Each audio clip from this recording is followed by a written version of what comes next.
Olá, amigos. É uma satisfação poder estarmos juntos mais uma vez para abrirmos a palavra de Deus e meditarmos um pouquinho na sua palavra e no que Ele tem para nós nesse dia de hoje. Também está conosco aqui hoje o Sérgio e eu vou começar perguntando ao Sérgio o questionamento que ele fez durante a semana para vocês, né?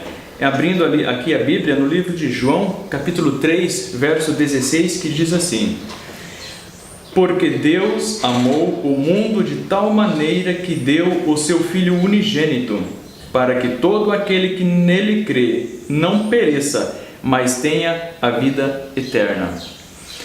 Aqui, nesse verso, Sérgio, está dizendo que Deus, Ele enviou o seu Filho para morrer pela raça humana, para salvar o homem. Mas além desta missão de salvar o homem, Deus, aliás, Cristo quando veio, Ele tinha outra missão, outra atividade, Ele tinha outra coisa para desempenhar, outra coisa para fazer aqui na Terra? Muito bem, Jairson. Eu quero cumprimentar o amigo que está nos ouvindo nesta manhã, com um bom dia. Jairson, todos nós conhecemos, né, o papel principal de Cristo aqui, mas assim, a palavra de Deus apresenta algumas outras coisas interessantes, né, e eu quero falar um pouco, né, delas nesta manhã.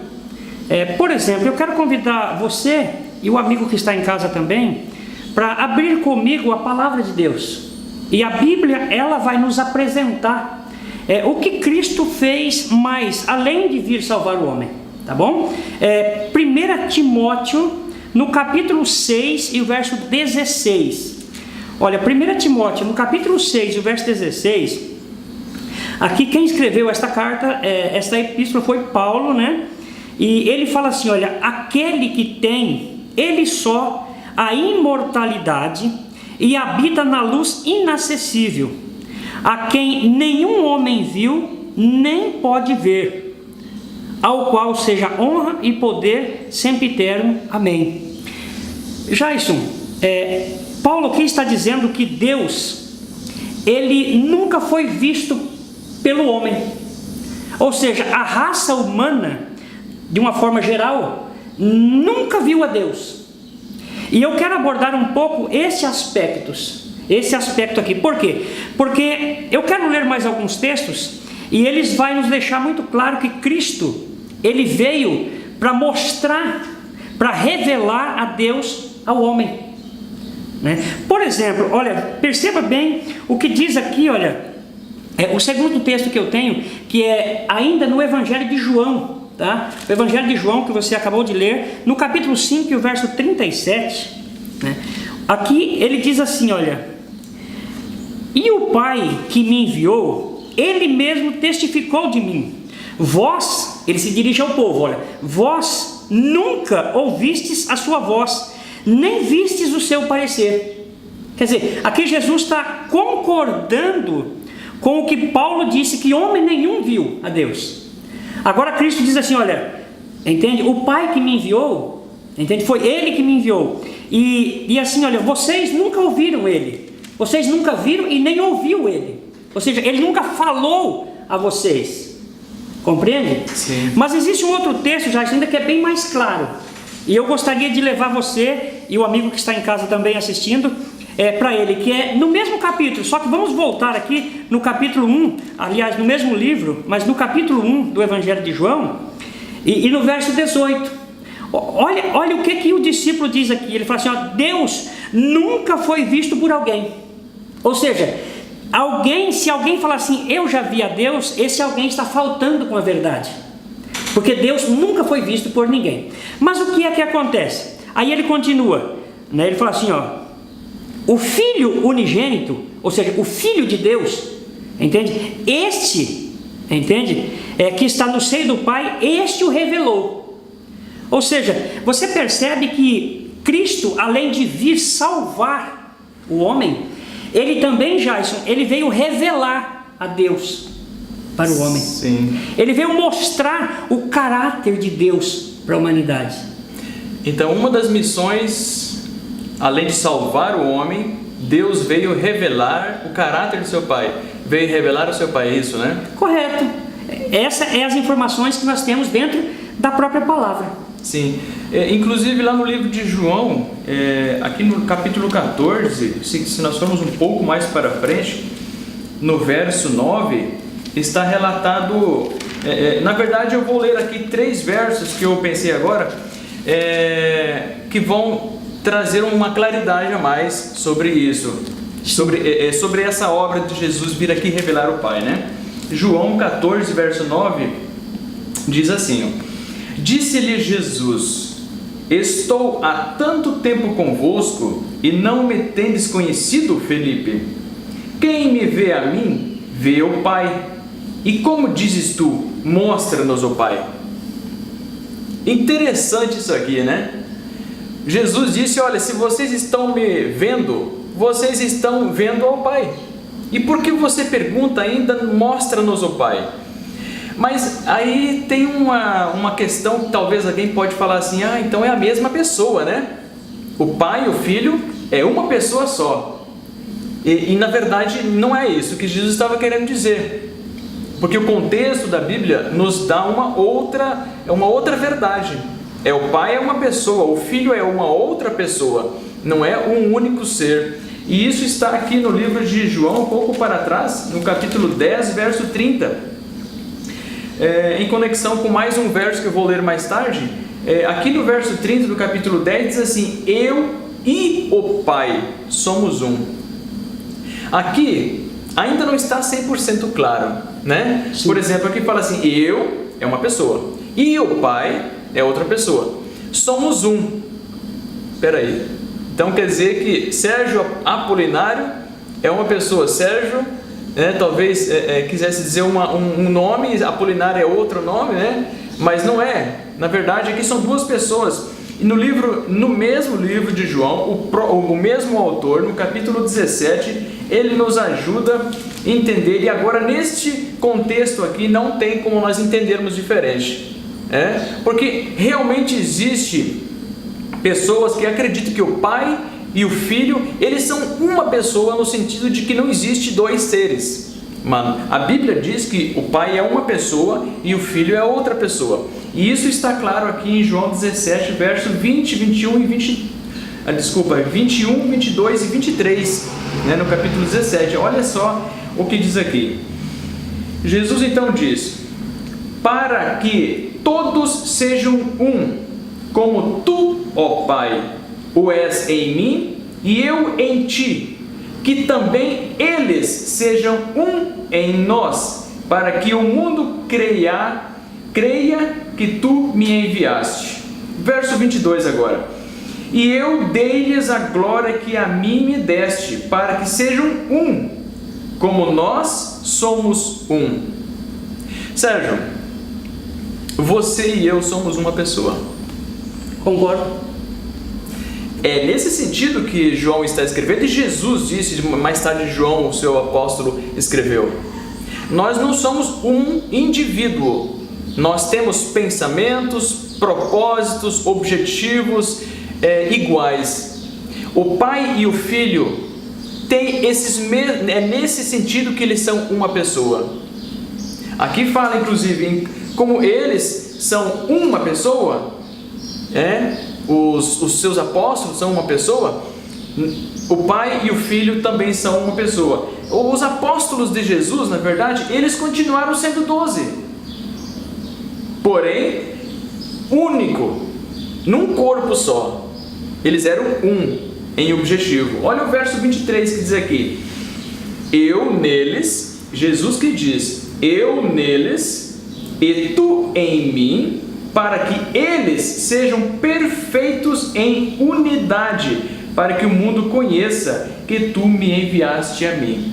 Então aqui fica claro, as pessoas que são convertidas a Cristo, que aceitam a Cristo e seu Evangelho, eles se tornam um, em princípio, em doutrina, não em pessoa, não em indivíduo. Cada um vai continuar sendo uma pessoa, mas unidos no mesmo princípio. Isso aqui é muito importante deixar claro. E Cristo, ele veio revelar ao Pai nesse sentido. O caráter que Cristo demonstrou é o caráter do Pai. O amor que Jesus demonstrou é o amor do Pai. Tudo que Jesus fez foi porque o Pai lhe ordenou. Ele veio, e veio praticamente aqui ser uma pessoa conforme o Pai é, Por exemplo, no livro de João, capítulo 3, verso 16, diz que Deus, o Pai no caso, enviou o seu Filho. Mas Jesus, nesse caso aqui, ele não se sentiu assim, por exemplo, o Pai mandou, eu vou ter que ir. Não foi nesse sentido que ele se sentiu.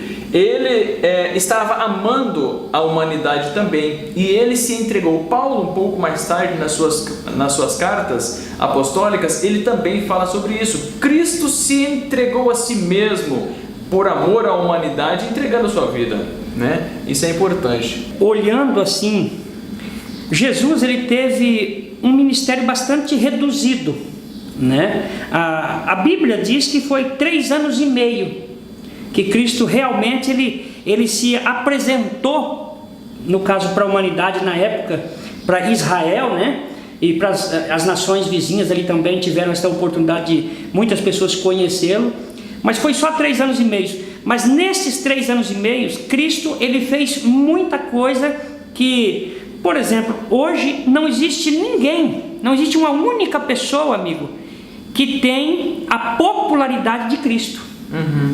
Entende? Jesus é assim, disparadamente, ele é a pessoa mais popular que existe no planeta Terra. Sérgio, e enquanto ele esteve aqui, além de revelar o Pai, eu gostaria de saber se tem mais alguma coisa que ele veio como missão para fazer aqui, para praticar aqui. Teve mais alguma coisa específica, além de revelar o Pai e de salvar a humanidade, que ele veio aqui à Terra? Muito bom, muito boa pergunta, Eu acredito que o amigo que está em casa também, ele está se perguntando. E nós queremos, Jairson, eu estou com a Bíblia aberta aqui em Coríntios, a primeira carta de Paulo aos Coríntios, o capítulo 11, o verso 1. Você em casa também pode acompanhar esta leitura, 1 Coríntios 11, 1. Paulo ele faz uma revelação aqui. Ele diz assim, olha, sede meus imitadores, como também eu de Cristo. Aquilo que Cristo praticou era algo assim tão importante, sim, sabe? Tão útil, amigo, que Paulo ele resolveu a imitar a Cristo, ou seja, ele resolveu a praticar as mesmas obras que Cristo praticava. Que obra, por exemplo? De forma bem prática, assim, porque Jesus nos serve de exemplo. Que obra prática que ele efetuou para nos dar o exemplo? Então, outra coisa que ele veio fazer foi dar o exemplo. Mas em que aspecto prático, vamos dizer assim, o que ele fez que nós devemos fazer também? E essa seria a pergunta mais objetiva. Muito bem. Vamos ver então algumas coisas que Cristo fez que nós, não é que poderíamos, nós devemos fazer. Sim. Correto? Nós precisamos. Isso é uma necessidade. A raça humana tem a necessidade de imitar a Cristo. Eu quero levar vocês, Jason e você amigo ouvinte em casa, você que está nos assistindo, para o Evangelho de Mateus. Vamos lá, Mateus no capítulo 5 e o verso 17. Aqui ele diz assim, olha, aqui Jason, é o próprio Cristo falando. Sim. Tá? O próprio Cristo. Ele fala assim, ó, não cuideis que vim destruir a lei ou os profetas. Não vim destruir, mas vim cumprir. Então na prática ele veio cumprir a lei do Pai. Correto. Esse é um aspecto que Cristo ele fez e nós precisamos ser imitador dele. Entende? E nós precisamos ser imitador. Por exemplo, Jair, eu tenho mais aqui, ó, veja bem, agora vamos lá para o Evangelho de João. João no capítulo 10, no capítulo 15, o verso 10. Ele diz assim, olha, ele fala assim, ó, se guardardes os meus mandamentos, permanecereis no meu amor. Do mesmo modo que eu tenho guardado os mandamentos de meu Pai e permaneço no seu amor. Você entendeu? Sim. Jesus aqui, ele nos faz, amigo, um convite. E o convite dele é o seguinte: olha, se você quer me imitar, se você quer fazer aquilo que me deixa feliz, é o seguinte: você precisa guardar os mandamentos. Eu posso te interromper por um segundo, talvez para ampliar esse raciocínio aqui. Por exemplo, algumas pessoas dizem que Jesus veio guardar os mandamentos e observar e cumprir até a sua morte, e depois os mandamentos não precisavam mais ser guardados. Mas eu me lembro que lá no Apocalipse, no capítulo 12, tem uma menção, né, nesse sentido que o dragão irou-se contra a mulher e foi fazer guerra contra os seus descendentes, aqueles que guardam os mandamentos de Deus e têm os testemunhos de Jesus, não é isso? Correto. 12, 17? 12, eu acho que 12 e 14, né? 12 e 14? 17, uma coisa assim. Ela está no Apocalipse capítulo 12. E interessante o nosso amigo perceber que a lei de Deus, ela continua em vigor, né? Aliás, a principal razão e a única razão, na verdade, de o homem ter caído em pecado e Cristo ter que vir morrer é por quebra dos mandamentos de Deus. Adão quebrou o mandamento de Deus, né? E aí o Cristo veio cumprir a lei e nos deu o exemplo, e nós precisamos cumpri-la também, não é isso? Com certeza. Viu, Jairson? Eu só quero falar aqui, me dirigir ao amigo que está nos assistindo em casa. Você citou o texto de Apocalipse, o capítulo 12, né? Sim. Ali, amigo, você vai perceber ali no capítulo 12 a palavra dragão e mulher. É lógico que um dia nós vamos abrir aqui a palavra de Deus e vamos ter um estudo, vamos fazer um programa aqui, quem sabe, sobre o Apocalipse. Mas até esse dia, eu quero dizer para você que quando você lê dragão no livro de Apocalipse, esse dragão, ele tem uma representação, ele é um símbolo de alguém, e ele é símbolo de Satanás, tá? Toda vez que você ler no Apocalipse dragão, esse dragão representa Satanás. E toda vez que você ler na Bíblia, no Apocalipse, mulher, é o símbolo da igreja. A igreja é representada como uma mulher. Então, quando você lê esse texto, você vai entender ele assim: olha, o diabo irou-se contra a igreja e foi pelejar, foi guerrear contra os seus membros, contra a sua descendência. Aí ele diz: os que guardam os mandamentos de Deus e têm o testemunho de Cristo. Então essa seria a interpretação para esse texto. Muito bem. Apocalipse, para que o nosso amigo possa abrir a palavra de Deus em casa, é Apocalipse 12, 17 e também o capítulo 14, verso 12. Correto. Okay. O capítulo 14, verso 12 é porque deu uma... Isso. A nossa mente às vezes falha um pouquinho, né? Mas isso um amigo há de nos perdoar, né? Jairson, mas eu tenho mais um texto na Bíblia que eu gostaria de falar sobre o mesmo assunto da questão da guarda dos mandamentos. Sim. Porque hoje, eu vou dizer para você, Jairson, você há de concordar comigo, e o amigo também que está em casa há de concordar comigo, que essa questão dos mandamentos parece que ficou meio de escanteio hoje. As pessoas não estão dando muita importância para isso. Entende? Então percebe, abra a Bíblia comigo em Romanos. Amigo, você que está em casa, se você tiver a Bíblia na mão, eu faço questão que você leia esse texto. É muito importante. Romanos no capítulo 2 e o verso 13. Tá bom? Olha o que Paulo diz aqui em Romanos 2 e o verso 13. Isso aqui é sério. Ele diz assim: olha, porque os que ouvem a lei não são justos diante de Deus, mas os que praticam a lei hão de ser justificados. Já isso? Nós não podemos só ser ouvintes da palavra, da lei, mas nós precisamos praticar. E a gente fazendo isso, nós fazendo a prática, então, no dia que Jesus voltar, Ele vai nos levar para morar com Ele na eternidade, porque nós vamos ser justificados. Sérgio, em Lucas 19:10, fala que Jesus veio aqui para salvar o que estava perdido, certo? Esse que é o tema principal da vinda de Jesus, querido amigo, aqui à Terra. Esse é o principal motivo e razão, buscar e salvar o que estava perdido. Quem que é o perdido? Aqui nesse caso, eu e você, a raça humana. Cristo veio salvar. E Cristo vindo a este mundo para nos salvar, o único meio que tinha como fazer isso era derramar o seu próprio sangue, doar a sua vida para fazer isso. Por quê? Eu gostaria que você abrisse no livro de Hebreus, capítulo 9, verso 22, e lá nós vamos entender um pouquinho, vamos começar a entender as razões por que Deus tinha que permitir seu filho morrer. Hebreus 9, 22 diz assim, ou remissão de pecado. Percebe que aqui o derramamento de sangue é inevitável? Quando Deus percebeu que o homem pecou, expulsou-o do jardim do Éden. E a partir daquele momento em diante, ele teve que sacrificar ovelhas, e Deus instituiu esse símbolo. Na teologia, que é a ciência que estuda Deus, diz que isso chamava-se o tipo, e quando Cristo morreu na cruz do Calvário, cumpriu-se, e isso chama-se antítipo, ou seja, o cumprimento do símbolo que representava aquele cordeiro. João Batista disse, eis o cordeiro de Deus que tira o pecado do mundo, referindo-se a Jesus.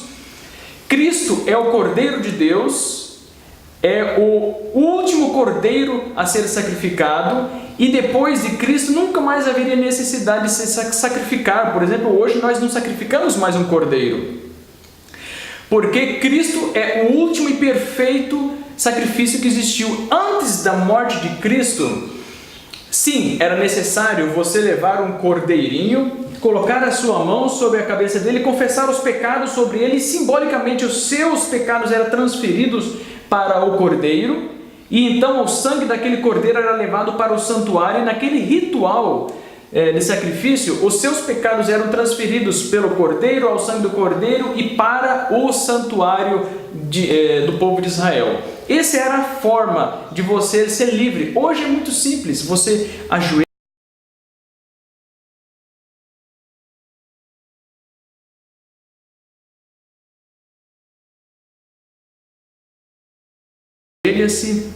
como diz lá no livro de João, em vários lugares, principalmente no capítulo 14 e 15, você se ajoelha, você pede perdão, você ora ao Pai, pede perdão em nome desse Cordeiro, que é Jesus, e então você já está perdoado, os seus pecados estão sanados.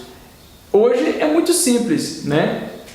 Porém, no dia em que Jesus morreu na cruz do Calvário, isso está relatado lá no livro de Mateus, capítulo 27, versos 50 e 51, 27, 50 e 51, e Jesus, clamando outra vez com grande voz, rendeu o Espírito, e eis que o véu do templo se rasgou em dois, de alto a baixo, e tremeu a terra, e fendeu-se as pedras.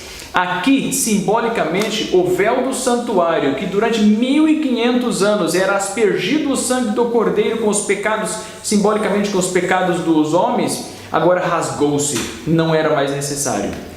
O povo judeu continuou, porém, sacrificando até o ano 70, porém, mais 35 anos aproximadamente, quando Roma veio e destruiu a nação israelita e também destruiu ali o templo.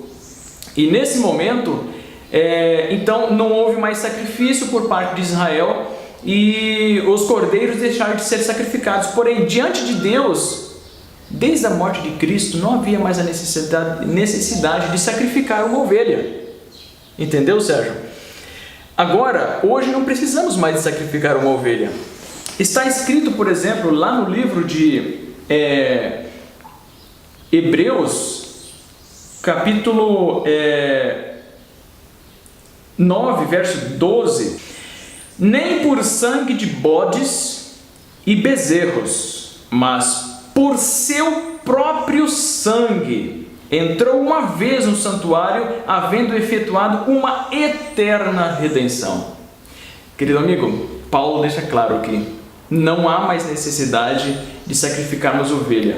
Não é mais por sangue de ovelha, por bode de bezerro, não. É pelo sangue de Cristo. E o último verso está no capítulo 10, também no verso 12, e diz assim: mas este, no caso este aqui é Jesus, mas este, havendo oferecido para sempre um único sacrifício pelos pecados, está assentado à destra de Deus. Glória a Deus por isso. Eu tenho alguns textos aqui, e eu gostaria de ler um aqui, ainda continuando o raciocínio que você estava. 1 Pedro, no capítulo 1, e o verso 18 e o verso 19. Sabendo que não foi com coisas corruptíveis, como prata ou ouro, que fostes resgatados da vossa sã maneira de viver, que por tradição recebeste de vossos pais, mas com o precioso sangue de Cristo, como de um cordeiro imaculado e incontaminado. Então você veja, amigo, que o nosso resgate, o seu, o meu, ele foi um resgate especial. Sabe, às vezes você pode estar pensando assim: poxa, eu não tenho valor, as pessoas não gostam de mim. Não, você tem o seu valor. Cristo, ele ama você. Sabe, Jesus deu a própria vida por você. Aqui diz que ouro, prata, era coisas corruptíveis. Ou seja, nós conhecemos, por exemplo, o ouro hoje como algo de muito valor. Para comprar a sua vida, amigo, o ouro não era suficiente. Você sabia disso, Zé? O ouro não era suficiente. Não é. Mas Cristo deu o seu próprio sangue. Entende? Como de um cordeiro imaculado, entende? E como ele tem que dizer, e incontaminado. Ou seja, Cristo, amigo, ele fez tudo o que precisava ser feito para que você tivesse a redenção. Mas nesta manhã, eu quero convidar você, e eu quero terminar o programa desta manhã, lendo e meditando contigo também o capítulo 11 do Evangelho de Mateus, capítulo 11, versos 28, 29 e 30. E eu quero ler bem compassado aqui, para que você possa entender esta mensagem. Olha, esse aqui é um convite de Cristo. Jesus faz nesta manhã esse convite para você. Ele diz assim: olha, vinde a mim, todos os que estáis cansados e oprimidos, e eu vos aliviarei. Tomai sobre vós o meu jugo, e aprendei de mim, que sou manso e humilde de coração, e encontrareis descanso para as vossas almas, porque o meu jugo é suave, e o meu fardo é leve. Você imaginou, querido amigo? Jesus nesta manhã está te fazendo um convite. Sabe, de repente eu estou falando para alguém que está passando por um momento difícil. Sabe, de repente você que está me ouvindo nesta manhã, você está aí sentado no sofá e a tua cabeça, a tua mente está preocupada e você não sabe o que fazer. Mas eu quero dizer para você, Jesus te ama, amigo. Ele te ama. E Ele quer, sabe, Ele falou aqui através da sua palavra, Ele quer que você vá até Ele, Ele quer mudar a sua história.